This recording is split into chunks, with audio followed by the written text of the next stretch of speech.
So there is truly a talk behind this, I swear. Any students of religious science or science of mind out there? Anyone ever read Ernest Holmes? Okay. Well, he's responsible for me being here, among other people and things. There are many references in the teaching that gives rise to this spiritual center that were not superstitious. So that's why I got excited about the idea of sharing this with you today. So we're not superstitious. But when we say that, when we say, well, I'm not superstitious, but a black cat just crossed my trail, that but indicates that we are not really quite sure. We're not that sure. Interesting thing about what superstition is, by the way.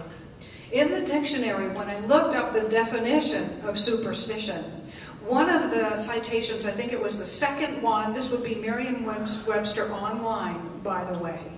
What it says, it's got this list. I'll do it from your left to right. This list says that among those who are considered superstitious would be those espousing to spirituality, New Age, astrology, self-help, and alternative belief systems. And the funny part is that the rest of the definition also says that one of the primary characteristics of superstition is ignorance of natural laws. Okay, so how many of you can just guess that most of those teachings have either an entire basis or at least a point of reference in some type of natural law? The relationships between things in nature and how they affect us and how we affect them and so on.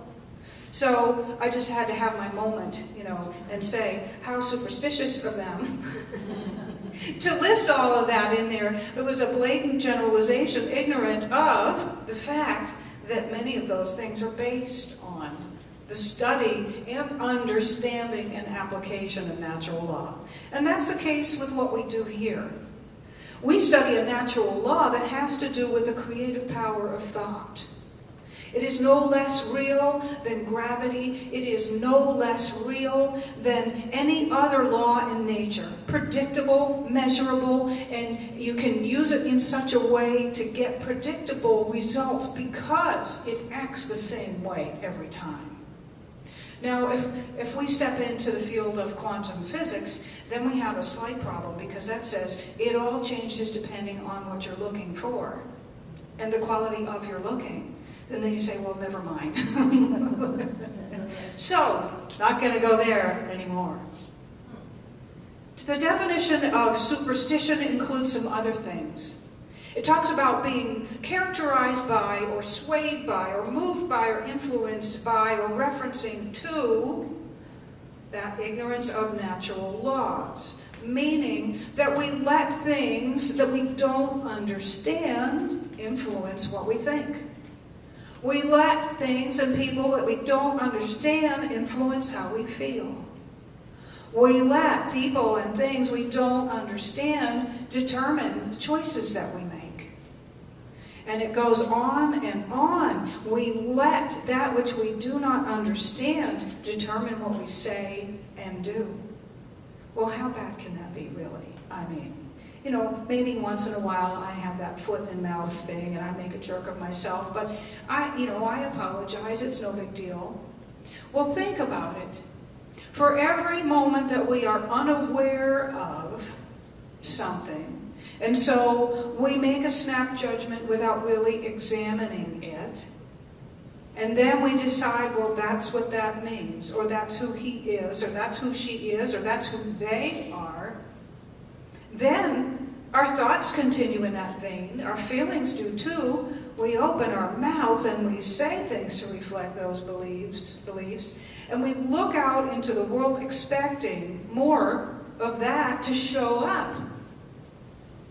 Okay, and if we are ignorant of natural law, guess what? It's going to show up.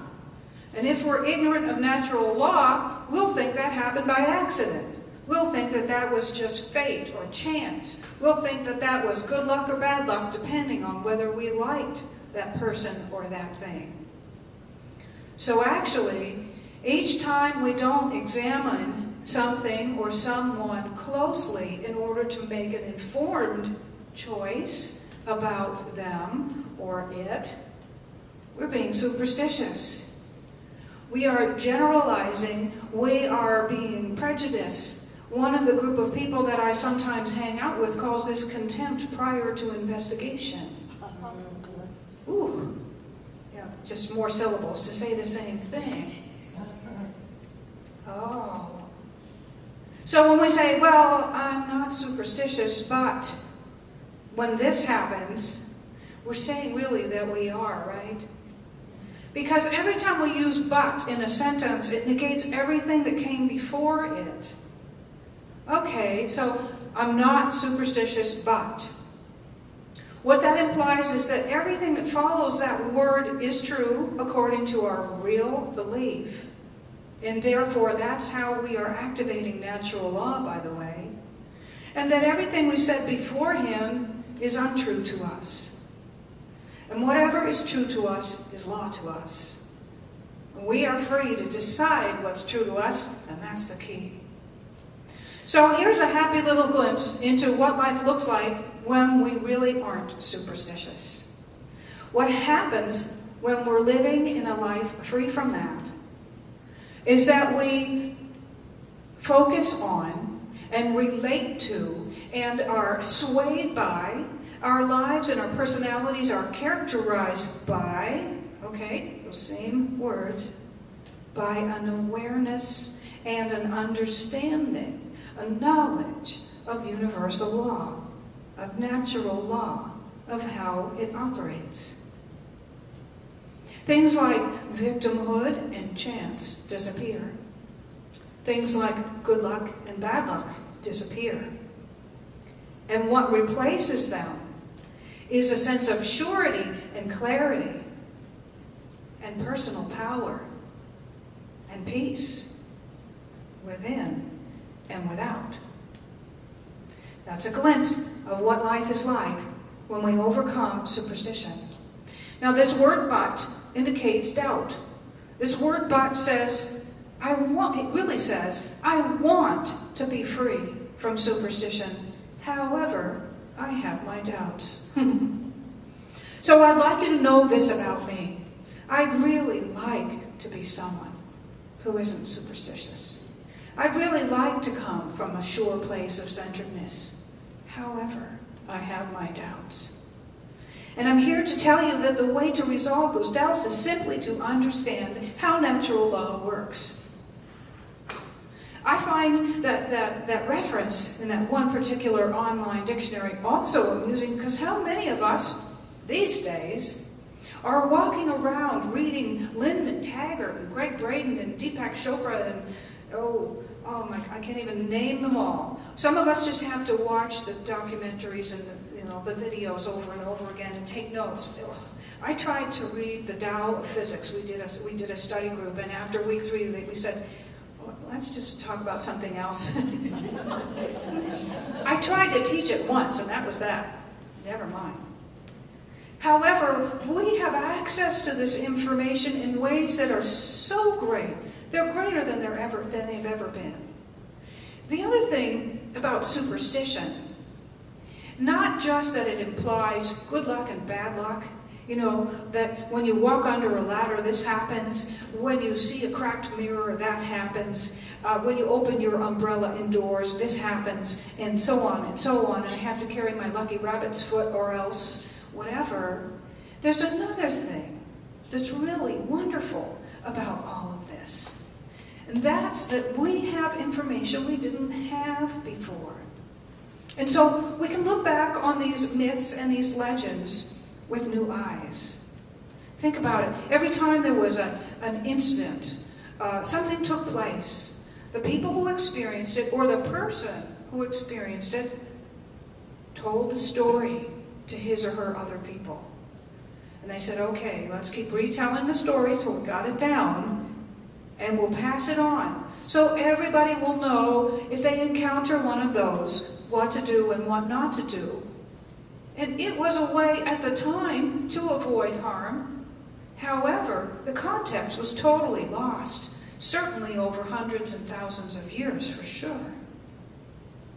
Now, I love Joseph Campbell, and I love exploring myth. There's absolutely every bit of admiration for me in that study.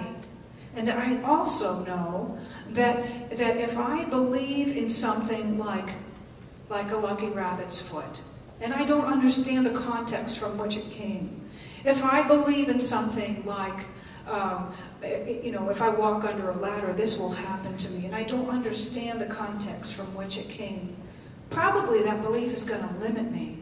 What I really want to do is to look with fresh eyes so that I can see the real meaning of it.